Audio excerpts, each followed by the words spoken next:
B. Kehidupan bernegara dalam konsep Negara Kesatuan Republik Indonesia, NKRI. 1. Konsep NKRI menurut Undang-Undang Dasar Negara Republik Indonesia tahun 1945. Sebagai warga negara yang baik, tentunya kalian harus memahami pengertian atau makna negara Indonesia. Makna tersebut penting diketahui untuk semakin mempertegas identitas negara Indonesia. Oleh karena itu, pada bagian ini kalian akan dibekali pengetahuan mengenai makna konsep NKRI menurut UUD Negara Republik Indonesia tahun 1945. Perubahan UUD Negara Republik Indonesia tahun 1945 mengukuhkan keberadaan Indonesia sebagai negara kesatuan dan menghilangkan keraguan terhadap pecahnya Negara Kesatuan Republik Indonesia. Pasal-pasal dalam Undang-Undang Dasar Negara Republik Indonesia tahun 1945 telah memperkukuh prinsip Negara Kesatuan Republik Indonesia dan tidak sedikit pun mengubah Negara Kesatuan Republik Indonesia menjadi negara federal.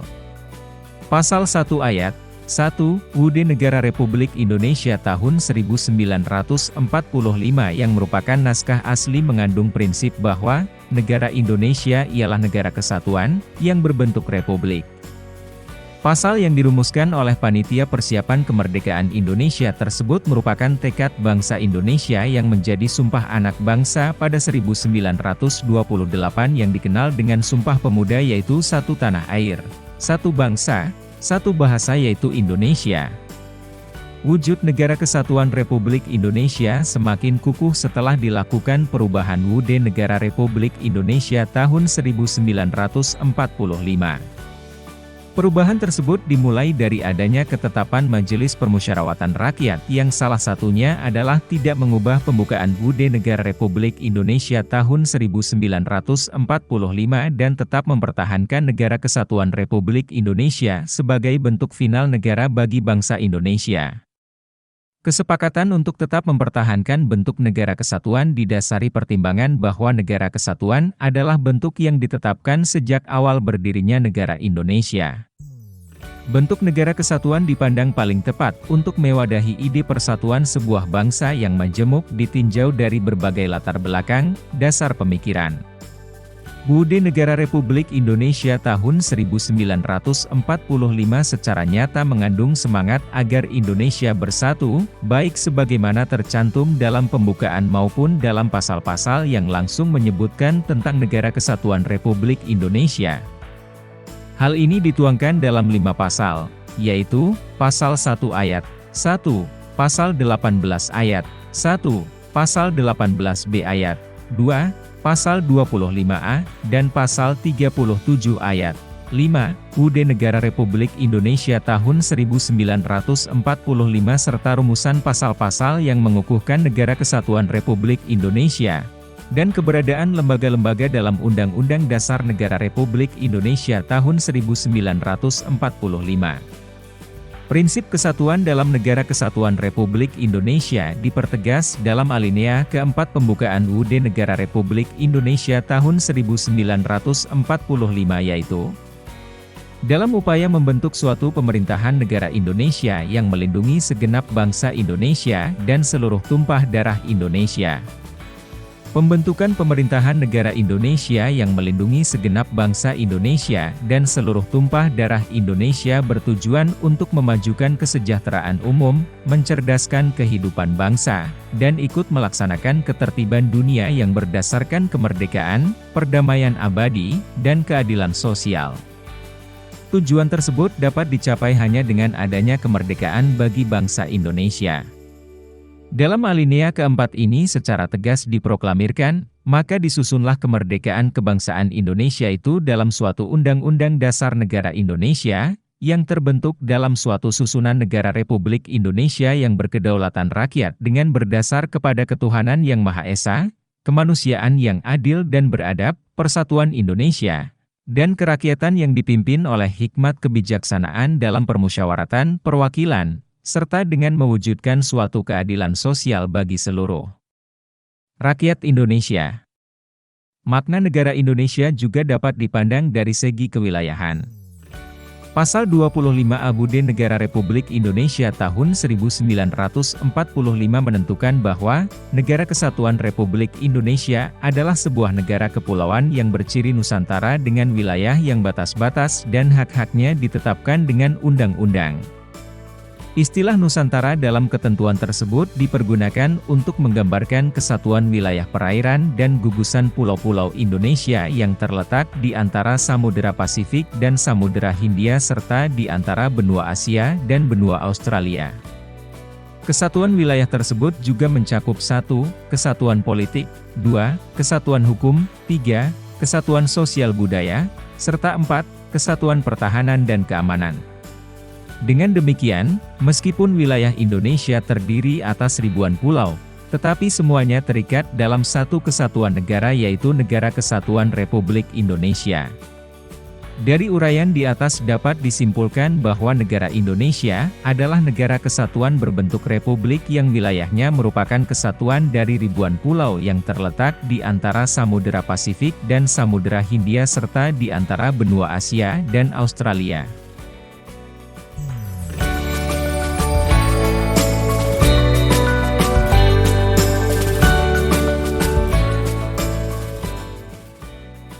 Dua keunggulan Negara Kesatuan Republik Indonesia.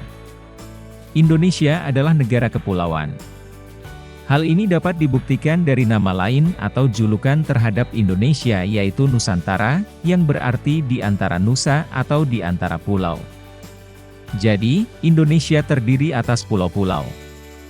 Disebut sebagai negara kepulauan karena jumlah pulau besar dan kecil yang tersebar di wilayah Indonesia sangat banyak yaitu mencapai ribuan pulau.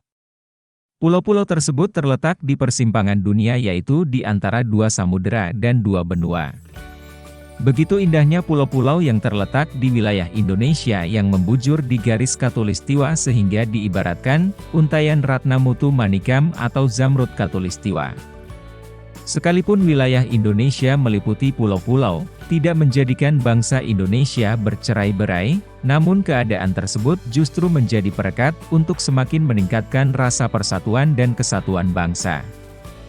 Hal ini dikarenakan secara yuridis formal bangsa Indonesia telah mempunyai landasan yang kuat, misalnya dinyatakan dalam pembukaan UUD Negara Republik Indonesia tahun 1945 alinea 2.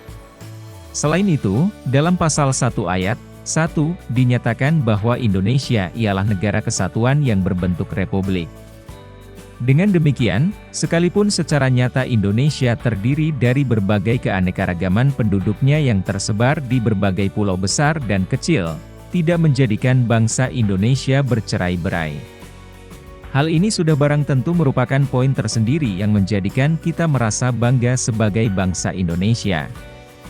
Melihat dan mencermati kondisi dan letak geografis wilayah Indonesia, sudah sewajarnya lah setiap insan yang merasa dirinya sebagai warga negara Indonesia mempunyai kebanggaan tersendiri. Bangga di sini dalam arti merasa berbesar hati atau merasa gagah karena mempunyai berbagai kelebihan atau keunggulan. Jadi, yang dimaksud bangga sebagai bangsa dan bertanah air Indonesia, adalah merasa besar hati atau merasa berbesar jiwa, atau merasa gagah sebagai bangsa Indonesia. Konsekuensinya, kalau kita merasa bangga sebagai bangsa Indonesia, kita akan selalu berupaya menjunjung tinggi nama baik bangsa dan negara dimanapun kita berada. Kita juga akan selalu berupaya meningkatkan citra dan nama baik Indonesia melalui perbuatan-perbuatan nyata di masyarakat, seperti tidak merusak hutan-hutan lindung, benda-benda bersejarah apalagi memperjualbelikannya, selalu menggunakan produk dalam negeri, dan sebagainya. Negara Indonesia memiliki berbagai keunggulan. Keunggulan-keunggulan tersebut menurut Dadang Sundawa diantaranya sebagai berikut.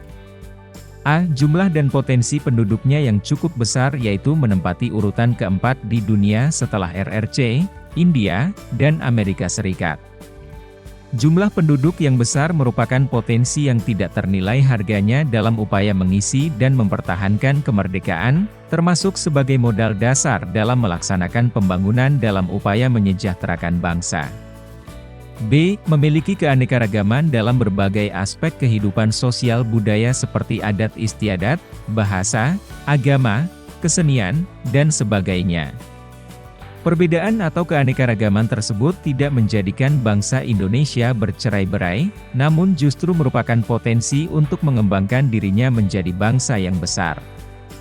Hal ini juga didorong oleh adanya semangat persatuan dan kesatuan sehingga sekalipun terdapat perbedaan, namun bukan perbedaan yang ditonjolkan tetapi justru persamaannya.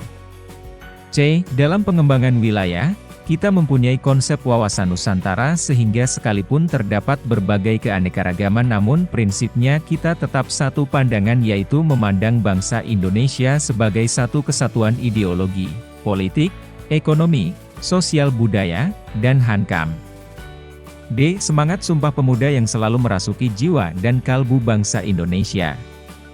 Dengan menunjukkan bahwa kita sama-sama memahami satu wilayah negara dan tanah air yang sama yaitu Indonesia, kita sama-sama merasa berbangsa yang satu bangsa Indonesia dan sama-sama menggunakan bahasa yang sama yaitu bahasa Indonesia serta memiliki sejarah yang sama yaitu sejarah Indonesia. Dalam pergaulan yang ditonjolkan adalah bangsa Indonesianya, bukan dari mana asal daerahnya.